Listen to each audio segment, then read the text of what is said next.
ডিম কষা রেসিপি। ডিম কষা এমন এক পদ যেটা কখনো পুরনো হয় না, সহজ, দ্রুত এবং স্বাদে অতুলনীয়। চলুন না আজই একবার বানিয়ে ফেলি এই রেসিপিটি আপনারা বাড়িতে ট্রাই করলে অবশ্যই কমেন্ট বক্সে জানাবেন আপনাদের মতামত। এটি তৈরি করতে আমাদের যা যা উপকরণ লাগবে তা হলো কয়েকটি সেদ্ধ করে খোসা ছাড়ানো ডিম, কিছু টুকরো করে রাখা আলু, পেঁয়াজ বাটা, আদা বাটা, রসুন বাটা, কাঁচা লঙ্কা বাটা। আর গুঁড়ো মশলার মধ্যে লাগবে পরিমাণ মতন ধনে গুঁড়ো, জিরে গুঁড়ো, লাল লঙ্কার গুঁড়ো, হলুদ গুঁড়ো, স্বাদ মতন লবণ, অল্প চিনি ও সর্ষের তেল।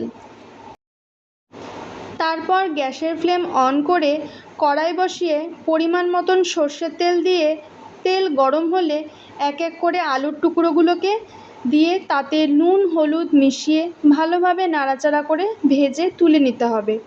তারপর ওই তেলের মধ্যেই নুন হলুদ মাখানো ডিমগুলোকেও দিয়ে হালকা ভেজে তুলে রাখতে হবে।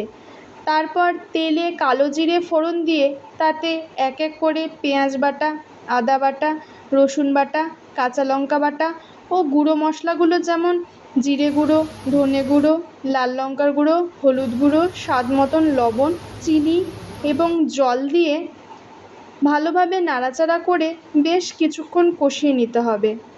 মশলা ভালোভাবে কষে গেলে তেল ওপরে ভেসে উঠলে সেই অবস্থায় ভেজে রাখা আলুগুলোকে দিয়ে আবারও ভালোভাবে নাড়াচাড়া করে 2-3 মিনিট কষিয়ে নিতে হবে। আলু এবং মশলা দুটোই ভালোভাবে কষে গেলে তাতে গ্রেভির জন্য পরিমাণ মতন গরম জল মিশিয়ে ভালোভাবে নাড়াচাড়া করে ফুটতে দিতে হবে।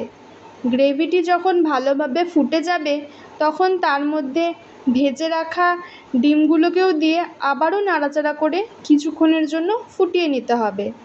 ভালোভাবে ফুটে যাওয়ার পর গ্রেভি কিছুটা শুকিয়ে ঘন ঘন হয়ে আসলেই রেডি আমাদের লোভনীয় ডিম কষা।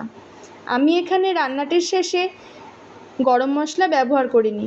আপনারা চাইলে শেষে অল্প পরিমাণ গরম মশলা ছড়িয়ে ভালোভাবে নাড়াচাড়া করে কিছুক্ষণ রেখে দিতে পারেন। এটিকে পরিবেশন করুন গরম গরম ভাত বা রুটি, লুচি, পরোটার সাথে। অসাধারণ লাগে। ভিডিওটি ভালো লাগলে লাইক করে চ্যানেলটিকে সাবস্ক্রাইব করতে ভুলবেন না কিন্তু। আজ তবে আসি, দেখা হবে পরবর্তী কোনো নতুন ভিডিওর সাথে। ধন্যবাদ।